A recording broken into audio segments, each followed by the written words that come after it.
All right, we are back with you live once again on another Johnny Torch live broadcast. Yes, it seems like a little difficulty trying to get in here and learn how to use this new Google Live software here. I don't know exactly what I'm doing or if I'm doing it right, but apparently I'm live. It is pretty much saying exactly like the YouTube help video said it would look like. So there you have it. I guess we are live, and we are going to go forward with a somewhat impromptu Johnny Torch live broadcast. Broadcast number 179 today, and we have Torch News Roundup number 157.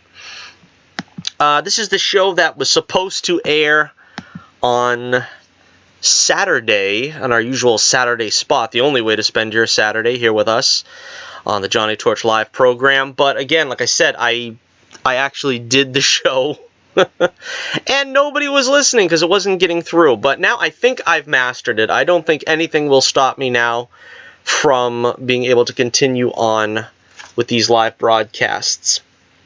I don't know if the, since this is such an impromptu stream, I don't know if the sound quality is any different, because I am actually seated in a different part of the room because I wasn't really expecting to go live today.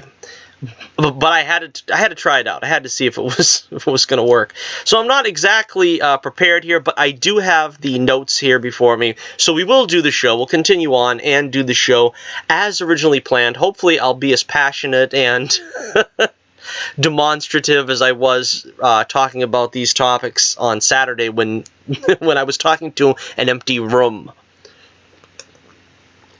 So welcome in. It is a charming little Wednesday evening here. 7:17 in the PM on the East Coast. And let me see. I've got the chat room open in case anybody is in fact interested. I will try very diligently to keep an eye on the chat. I often forget about that, so excuse me if I do. Let me pull up my notes and we will talk about some of the goings-on here. Let's see. First order of business, you've got to check out The Adventures of Bullets Bourbon Private Eye. I've been telling you about this, I don't know how long, but we have just finally completed the remaster for the graphic novel Bullets Bourbon Remaster number 2, Knock on Wood, which is the very exciting introduction of Pencilneck into the world of Bullets Bourbon.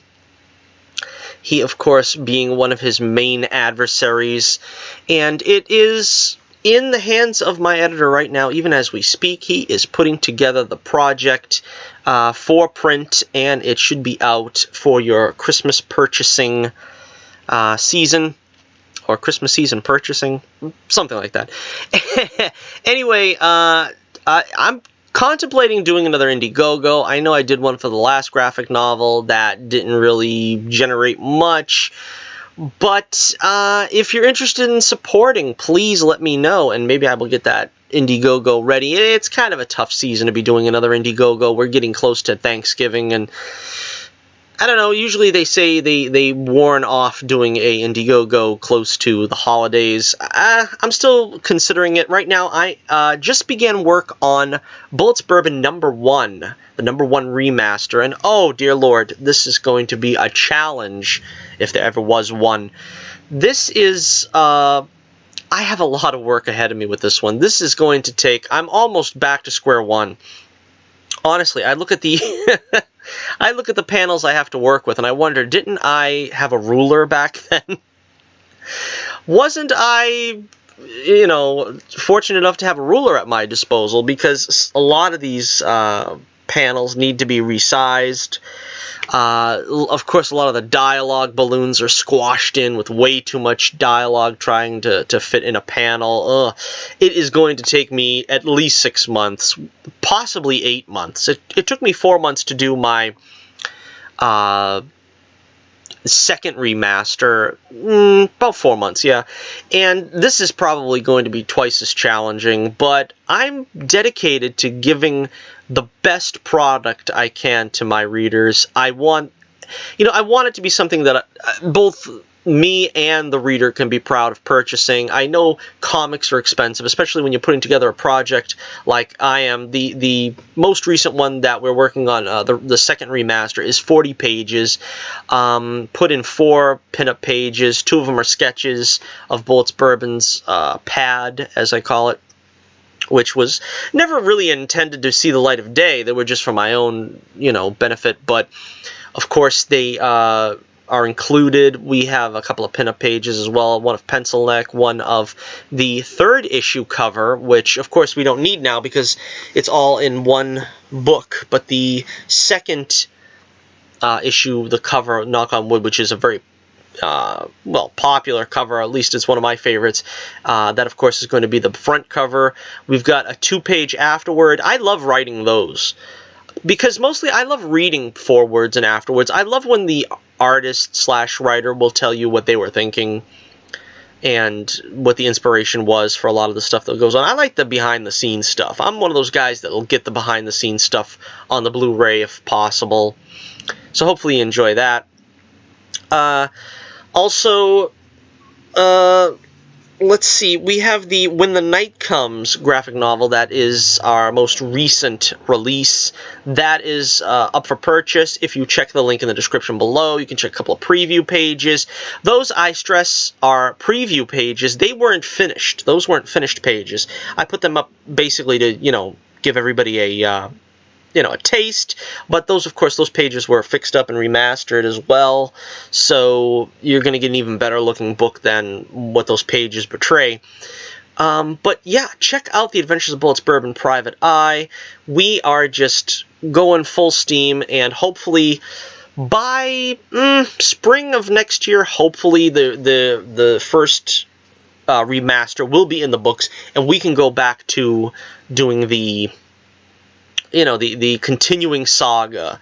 That's what I love to do. I love to continue the story and bring you new adventures and new characters, new villains particularly. Lots of fun. So check out The Adventures of Bullets Bourbon Private Eye in the link in the description below. Also check out the link for my Twitter page. We had a Twitter poll going when I did this show last on Saturday, but that poll is closed. It was about what is your favorite catchphrase from the Joker in live action. There's been many in the movies. Not surprisingly, by a pretty fair margin, Why So Serious won. So in case you were wondering how that poll turned out, with about 60% of the vote, Why So Serious. Of course, Heath Ledger's a very popular Joker. I liked it a lot too. My definitive Joker is the Mark Hamill cartoon version. I think the Batman animated series is the definitive Batman, both the character and most of the depictions of the villains are pretty much spot on for definitive Batman. Alright, so thank you once again for checking out The Adventures of Bullets Bourbon Private Eye.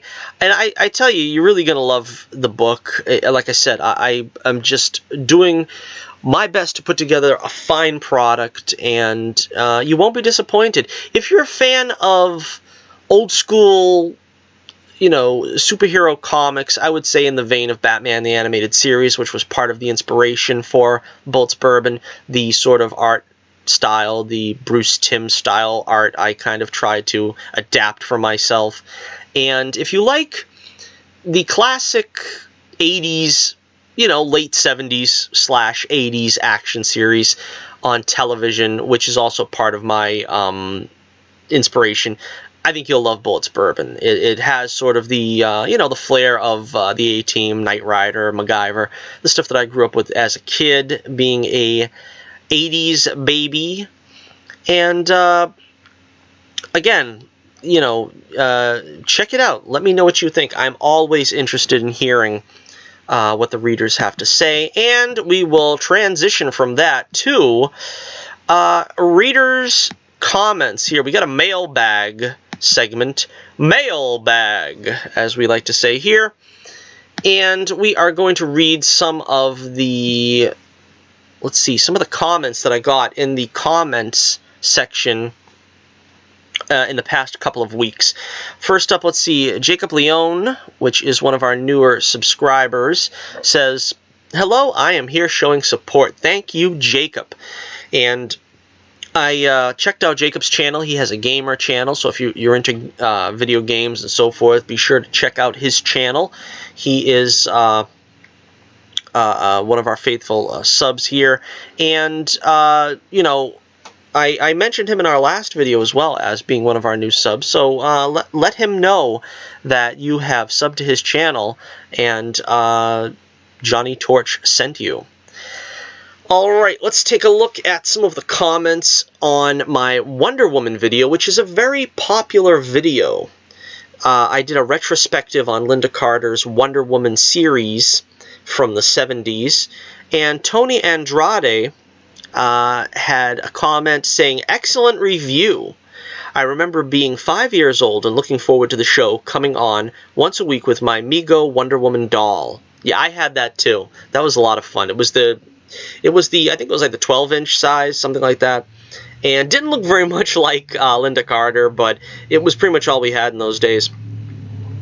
Let's see. Looking at it now, I truly appreciate that her superhero body was not riddled with muscles, just a normal body. As being a superhero, it was not muscles that made her strong, she just was.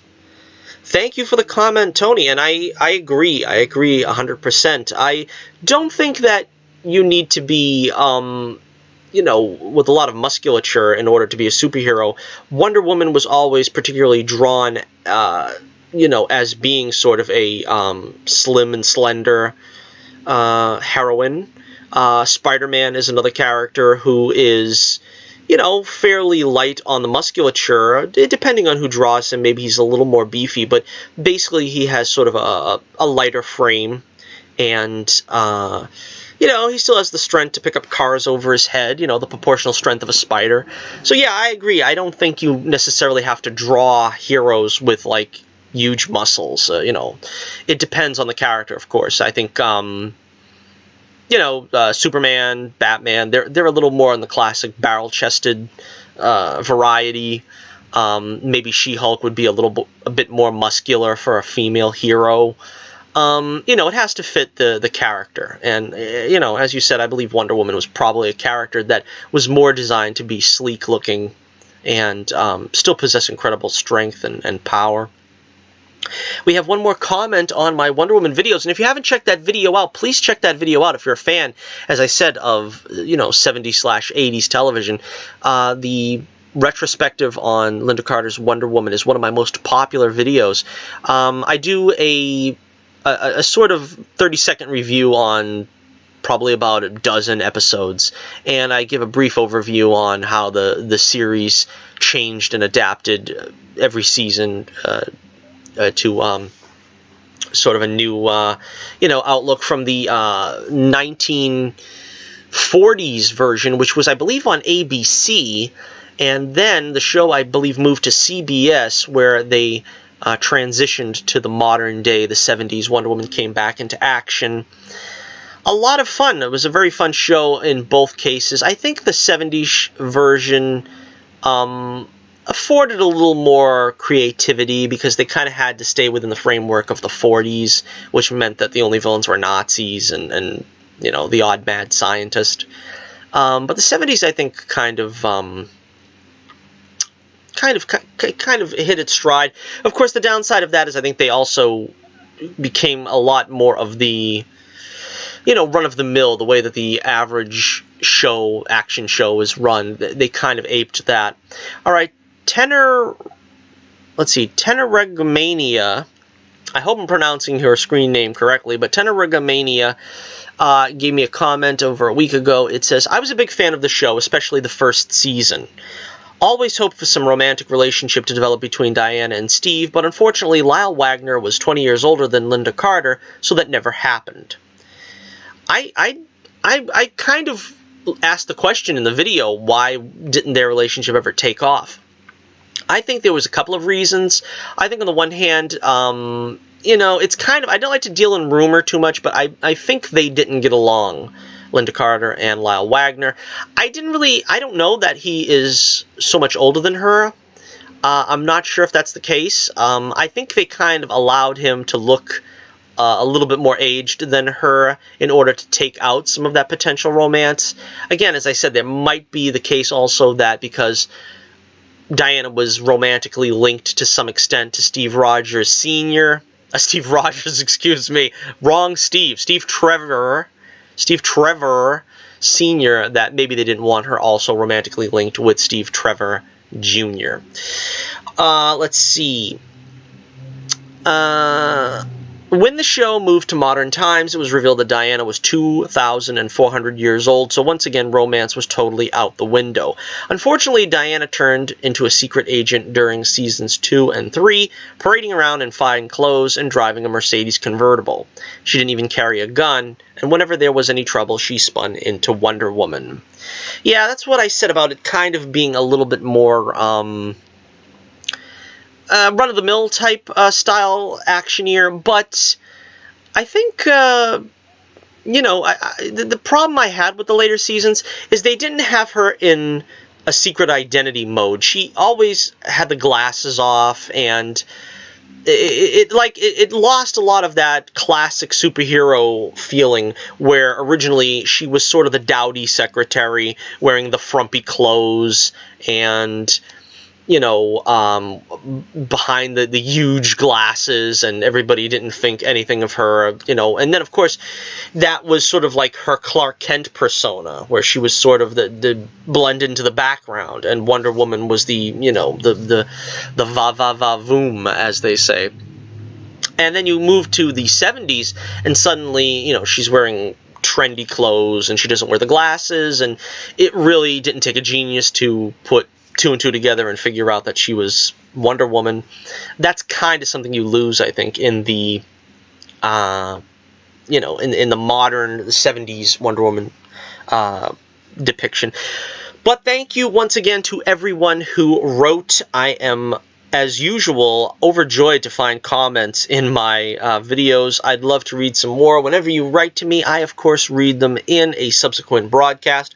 Once in a while, I'll type back to you and reply in a comment, but I think it's better to show, you know, that I, you know, how much I appreciate these comments by actually reading them and responding to them in a broadcast in this way, because it gives the sense that we're at least trying to communicate one to another. All right, so with that out of the way, let me take a look at some of the topics we have for this week. And again, like I said, these might be a little bit old now because they were supposed to be on Saturday, but it took me a little time to get here learning how to use the new software. Okay, first up, we have news that the lovely Emily Bett Rickards will return as Felicity Smoke / Queen in the final episode of all time for Arrow. And this is kind of a no-brainer, I would think. I don't know why she left the show to begin with. I kind of raised that question on Twitter, and of course all the Felicity stans just swarmed me and caused a huge stink. But I was kind of disappointed in Emily leaving the series. Now, maybe, I know that there's a lot of Felicity detractors, but I think that her character is necessary in the show. She's married to the hero. You can't just sweep her under the rug. And I like the character of Felicity. I always did. I don't particularly, you know, as a purist, I don't particularly like the concept that they were married. I would have preferred Green Arrow to wind up with Black Canary, but then again, they dropped the ball on Black Canary with so many iterations of the character. You know, it is what it is now. Arrow did not follow the Green Arrow concept with much fidelity. And I think that's something that could possibly be corrected in a movie version, if they should go forward with a movie version at some point. But for television, it is what it is. I don't think we got a completely accurate Green Arrow in television yet. I mean, of course, we had the Smallville version where he wound up with Chloe. So again, we never really got that full Green Arrow experience. But again, for what it is, I liked Felicity. You know, again, there was a lot of bad writing, you know, to be sure. But I'm saying I believe that a woman's place is with her husband, and the fact that she that Emily decided that she didn't want to take part in the final season was a big disappointment. I was disappointed in her, and thankfully she's coming back to at least, you know, put a cap on the series and show sort of the final events of Green Arrow will be with his missus at his side. Let's take a look at the copy here. Let's see. After bowing out at the end of Season 7 and heading off with the Monitor to reunite with her long-lost husband, Oliver Queen, it sounds like fans will get to see that reunion realized on screen, as Amell has confirmed that Emily Bett Rickards will reprise her role as Felicity Smoke for the series finale of Arrow, expected to air January 28th, 2020. Considering that the Monitor made it clear in the 7th season finale that there was no return from wherever he was taking her, it seems quite possible her scene or scenes in the finale may only be with Amell, although that's just speculation. For now, as filming for the finale, I don't know how you pronounce it, just got underway. While she will appear in the series finale titled Fade Out, she is not one of the many guest stars expected to appear in the upcoming 5-part Crisis on Infinite Earths mega crossover. On another note, Rick Gonzalez, who plays Wild Dog on the show, revealed late last night that Joe DeNicol will also return for the series finale as Rory Regan, a.k.a. Ragman. Ragman, keep them bottles quiet! He initially appeared in a recurring capacity in Season 5 and returned for a cameo last season. I was never a huge fan of Ragman, but, you know, it's good to see him come back. You know, I like the idea of it being all hands on deck. You know, this is the Crisis on Infinite Earths. Let's get everybody in there. Let's make sure everybody has a chance. You know, to try to help out. This is basically, you know, DC saying, hold my beer to the MCU. MCU is saying, hey, we pulled together, you know, 10, 12 years, what is it, worth of lead up to this moment, Infinity War, we got the whole Infinity Gauntlet thing, and now, you know, I'm sure they originally wanted it to be 10 years, but with everybody sort of wanting to leave the Arrow show, you know, Emily and Steven, they kind of like they're kind of feeling like it's played out. They had to move up the timetable by about 2 years. But it's going to be something to see. I'm going to be looking forward to seeing what happens here with this crossover.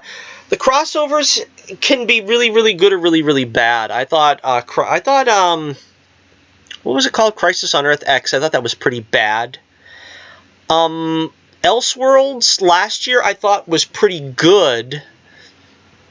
So hopefully this will be more like the latter than the former. Alright, so let me know what you think in the comments below. Are you excited to see Emily Bett Rickards return to the role of Felicity for one final appearance? And, you know, what are your feelings in general about Arrow going off the air and Crisis on Infinite Earths? Alright, next up we have some Ant-Man 3 news. Now, we were discussing this not long ago, that Ant-Man 3 was in the works, that they went from saying it might be a Disney Plus series to a full-fledged movie yet again. So now that is confirmed that it will be a full-fledged movie. There will be an Ant-Man 3. Will it be called Ant-Man 3? I don't know. It'll probably be called Ant-Man and the Wasp 2.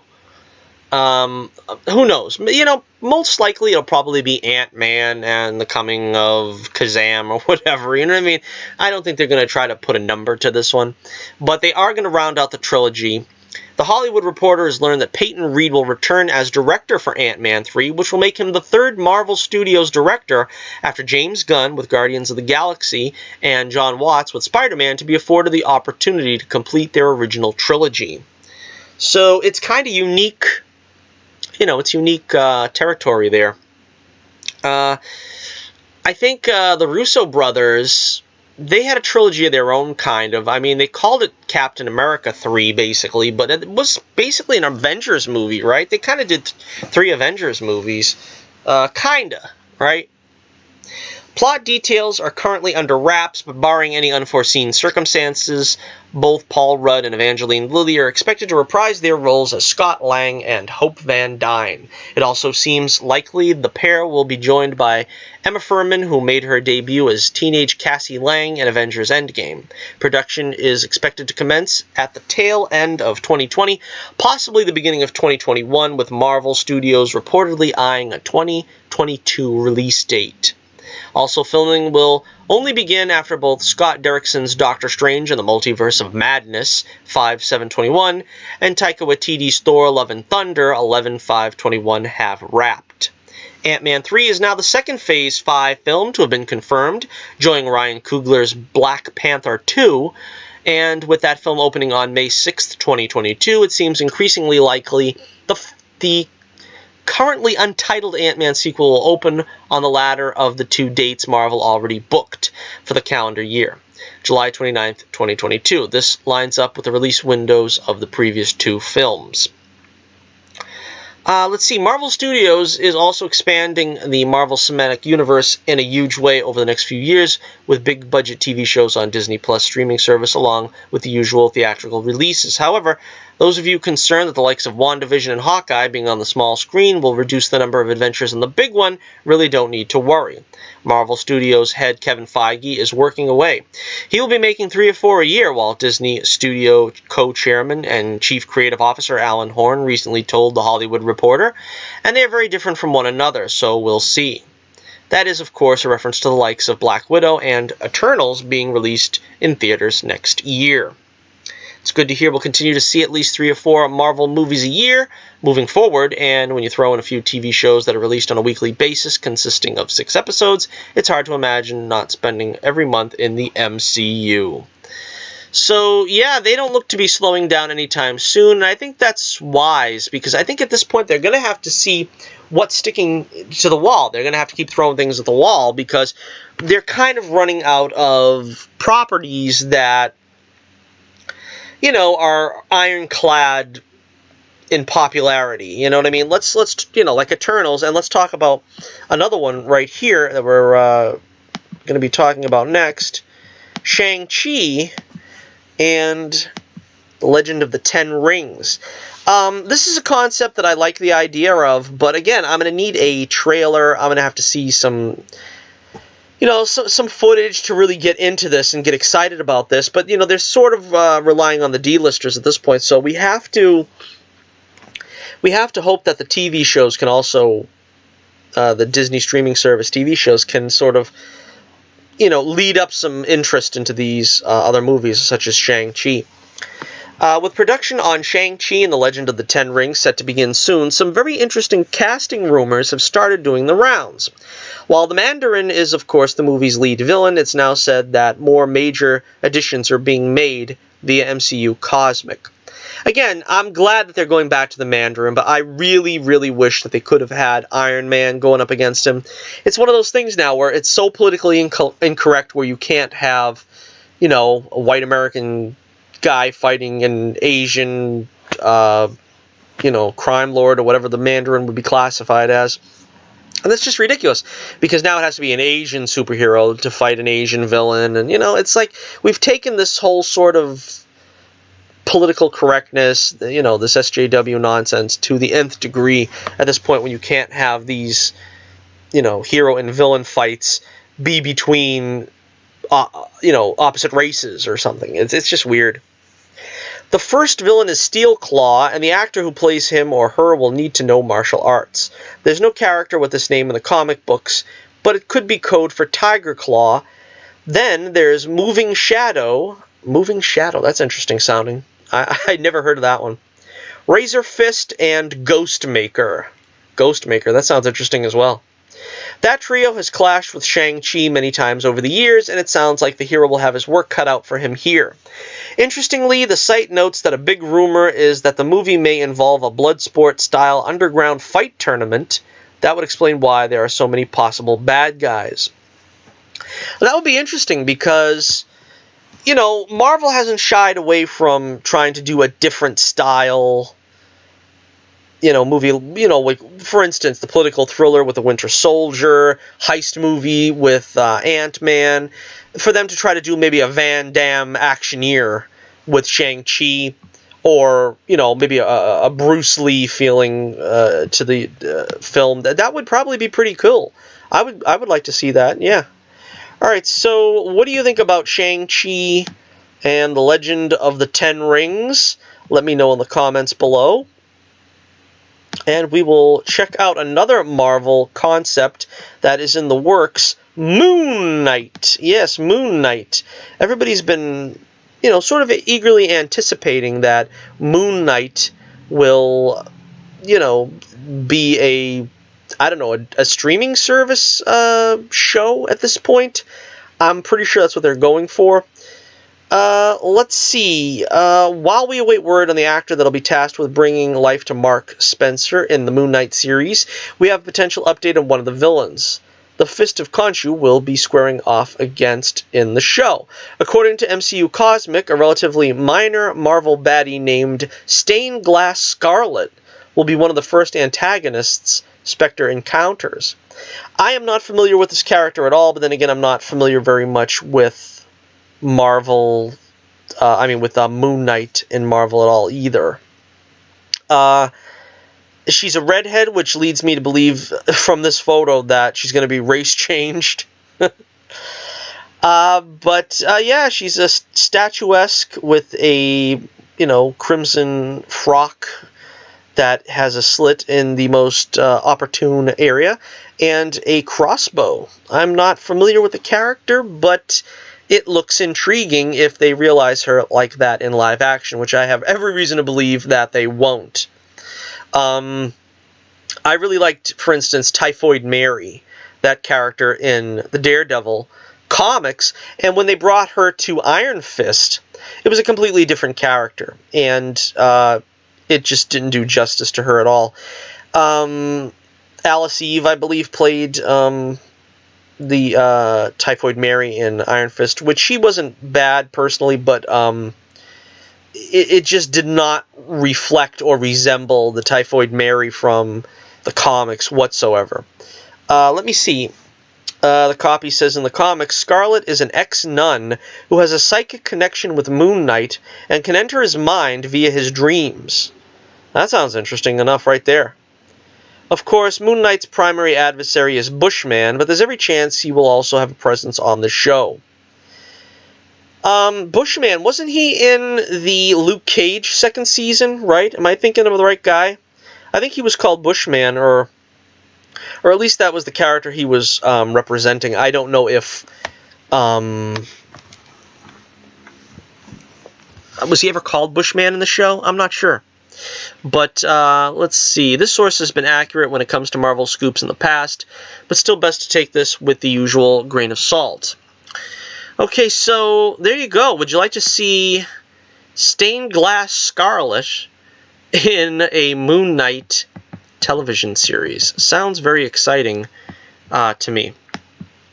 Alright, so next up, let's take a look. This is the big story that's been going around. We have news that there will be a Green Lantern series on HBO Max. And some, rumors are abounding about what it's going to be about. Nobody really knows as of yet. A little H2O, if you'll pardon the glugging. But yeah, Green Lantern. This was in the works for quite some time to be a major motion picture, as they used to say. I believe David Goyer was writing a screenplay. It was supposed to be about like a buddy cop show between movie between Hal Jordan and Jon Stewart, I believe. Then there was rumors that there would be an iteration where Hal Jordan was sort of the the chief of police, so to speak, and it was going to be between Jon Stewart and Kyle Rayner. I think that was a stupid idea. I think you make Jon Stewart a contemporary of Hal Jordan. But then those plans seem to kind of die off while the DCEU kind of tries to find their footing and figure out what the heck they're going to do going forward. So, let's see. According to the copy, a live-action TV series based on the popular DC Comics hero Green Lantern is being developed for HBO Max. The show will be produced by Greg Berlanti, who actually co-wrote the much-maligned Green Lantern movie starring Ryan Reynolds back in 2011. I don't really have as much hatred for that film as a lot of people do. I actually liked the movie. The problem was with the villain, really. Who the heck picks Hector Hammond? It's like having Elephant Man as your villain. I mean, it was really... I don't know. It was just a bad visual for a villain.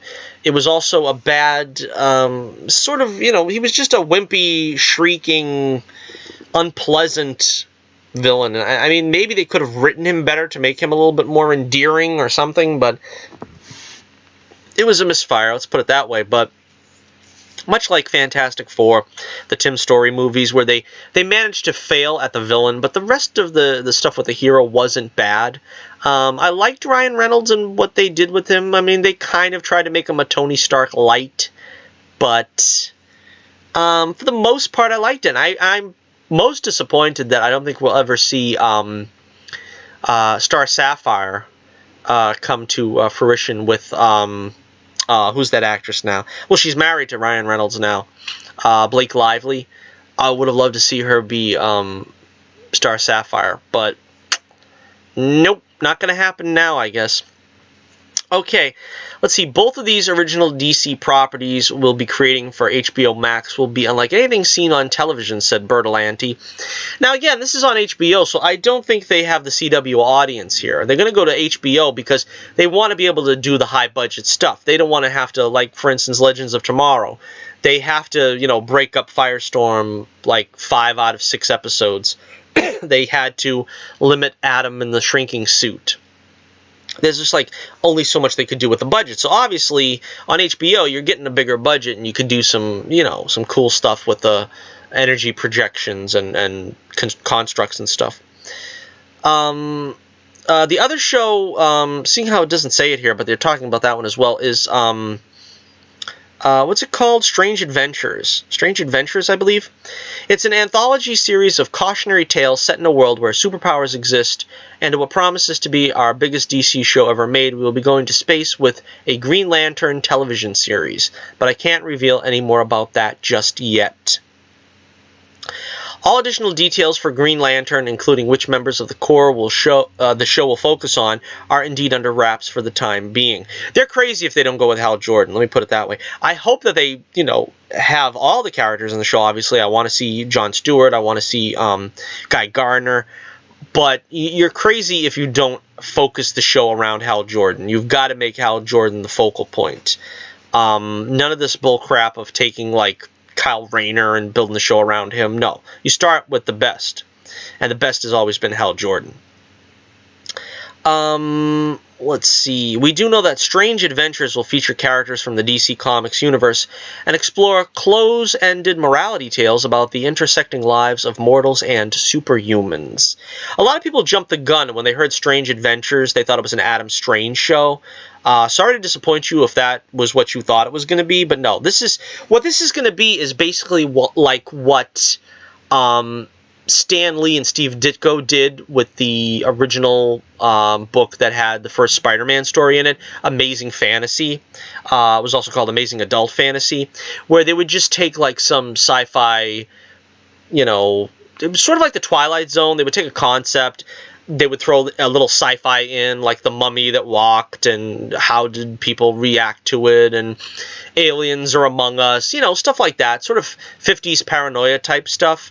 And they would do it like Twilight Zone style with like a twist ending and It should be interesting, but I don't know. I really don't know how much, how long will that last? How I don't know how many viewers are really going to tune in to see like maybe a D-list superhero or villain interact with, a father of four, that drives a truck on weekends. I mean, it's like it's kind of a niche, I think, interest in that kind of a project. But we'll see. We'll see. So yeah, what do you think about this? Green Lantern finally getting his due on television by the same people that brought you the Arrowverse. Is there a possibility that this show could cross over with the Arrowverse people? Could they squeeze Hal Jordan into maybe next year's crossover? Could you see maybe Grant Gustin showing up on this show and having some kind of a role in a story arc, or maybe just a one-off? It may be interesting if they could do that. I would love to see that most of all. Either way it would be fine.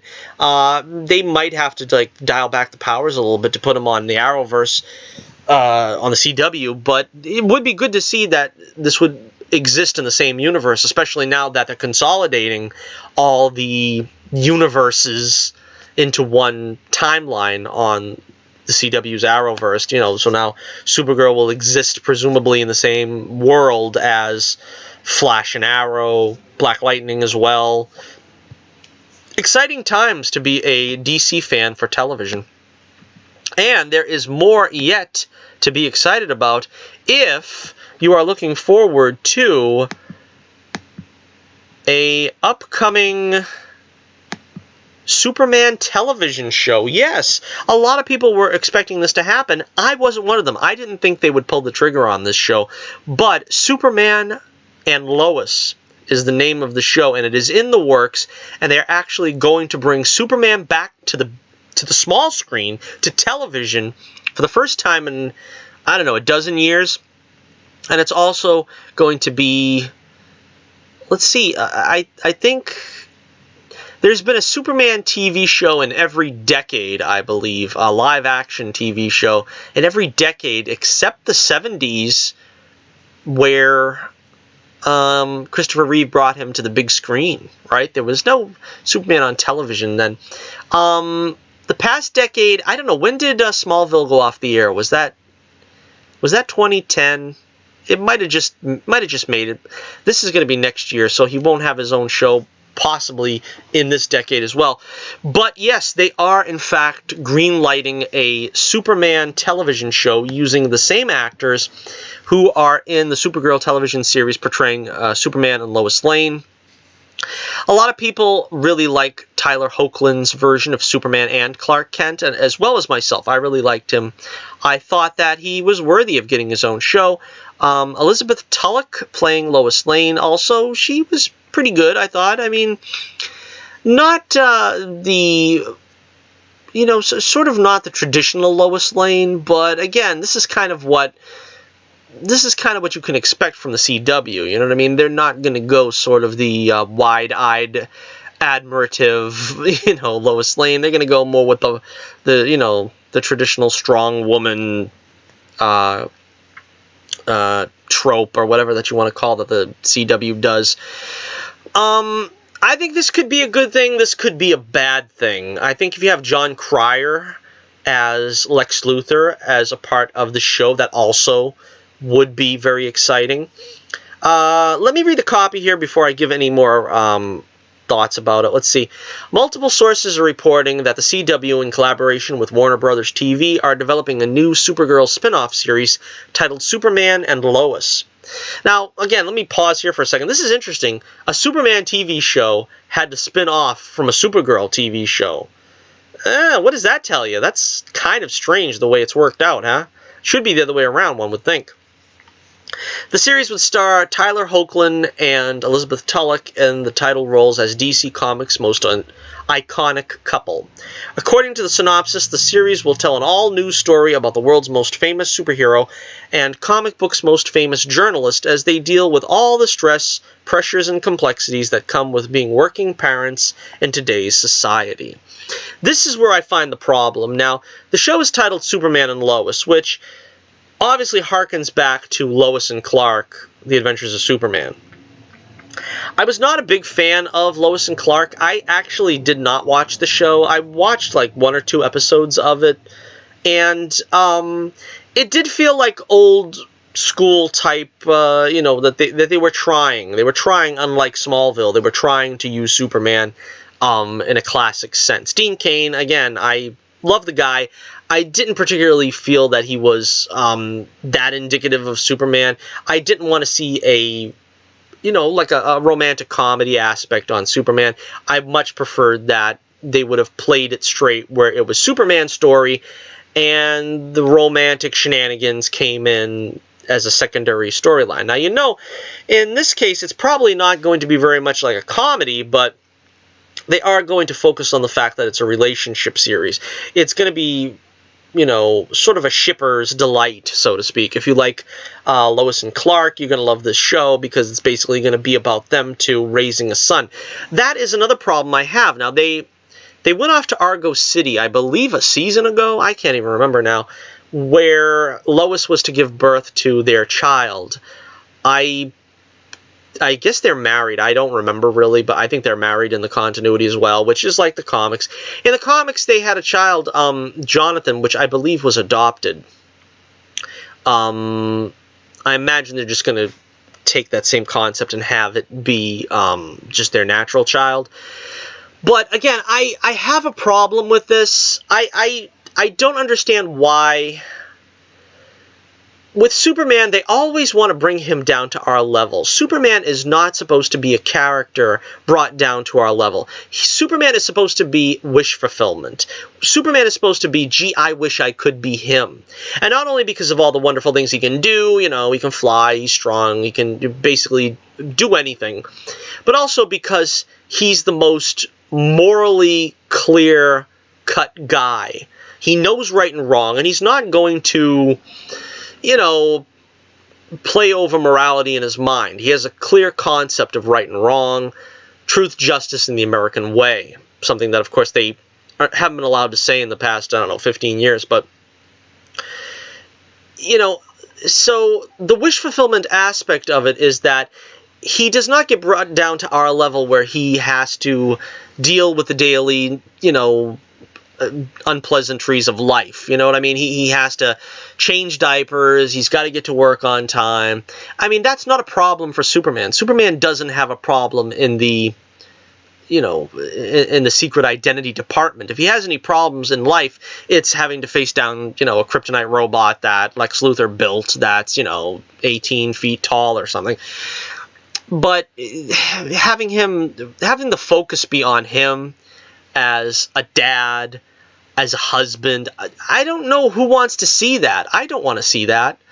And I'm hoping that that's not what they're going for, but seeing as how they're calling this an all-new story, I'm guessing that's exactly where it's going. And, they could do it well. Can you do the concept of Superman as a dad and a husband? Can you do that well? It's possible.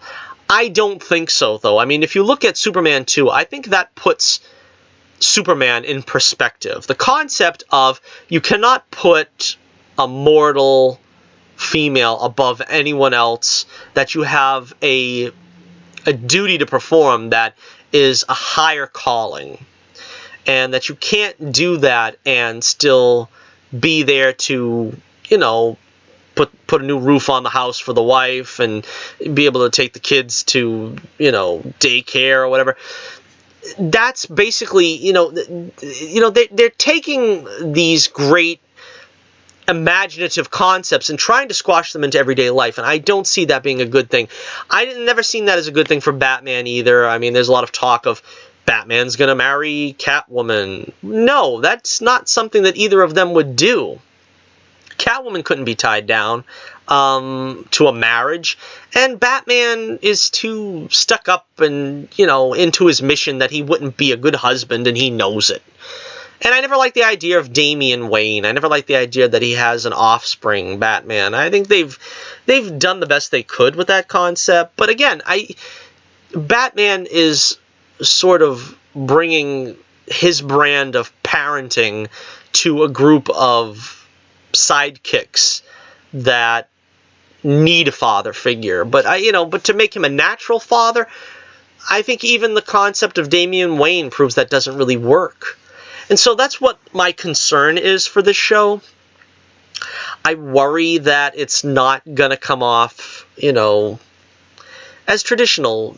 Like I said, I didn't really like the concept of Lois and Clark. It's, what's Superman's bedroom habits, and I don't like that. I was such a big fan of Superboy that when Superboy went off the air, it went off the air because they had to give, they gave Lois and Clark their own show, and they had to shut down Superboy because, for some reason you couldn't have two competing shows on at the same time or something like that using the same character. I guess it would confuse people. They're thinking that the continuity was the same. But that was another reason why I didn't cotton to Lois and Clark as well, because it was preempting a better version of Superman, because the Superboy version of Superman was actually very good, very accurate to the concept, and it was hard to handle losing that, especially at a time when I had just lost The Flash, my all-time favorite series with John Wesley Shipp. But let's see if there's anything else here. Former Flash showrunner Todd Helberg, who stepped down from his role in the Grant Gustin-led series to focus on Superman and Lois in March, will pen the pilot and will serve as an executive producer for the potential series with Greg Berlanti, Sarah Scheiter, and Jeff Johns also attached.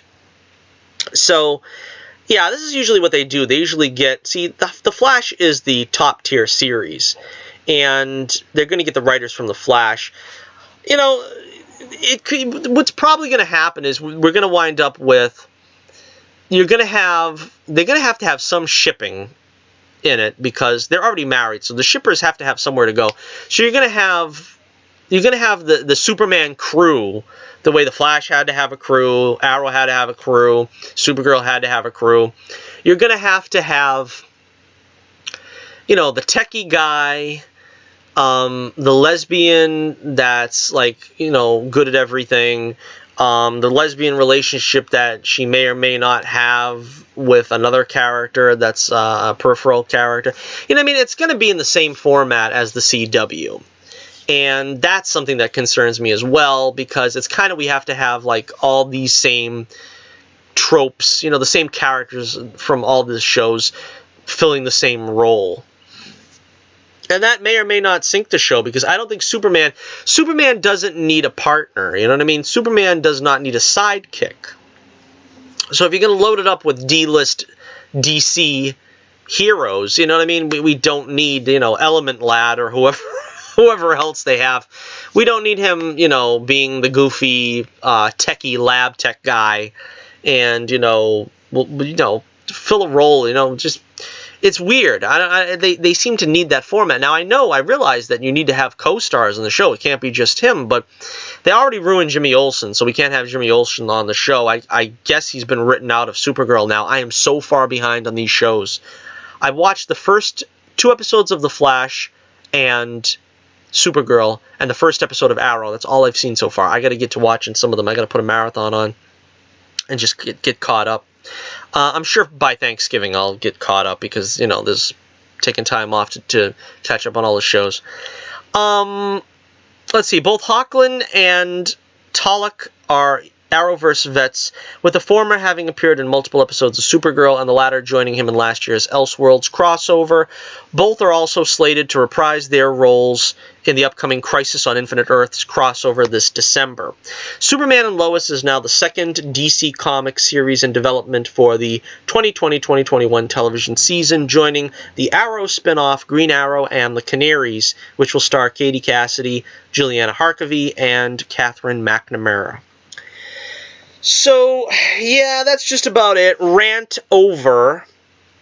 Let me know what you think in the comments below. Do you like the idea of a Superman and Lois series, at least the way they are trying to sell it to us? Do you think it's a recipe for disaster? Will the SJWs come in and take it over? Will Lois really be the star? I mean, these are things we do have to worry about in this day and age. I mean...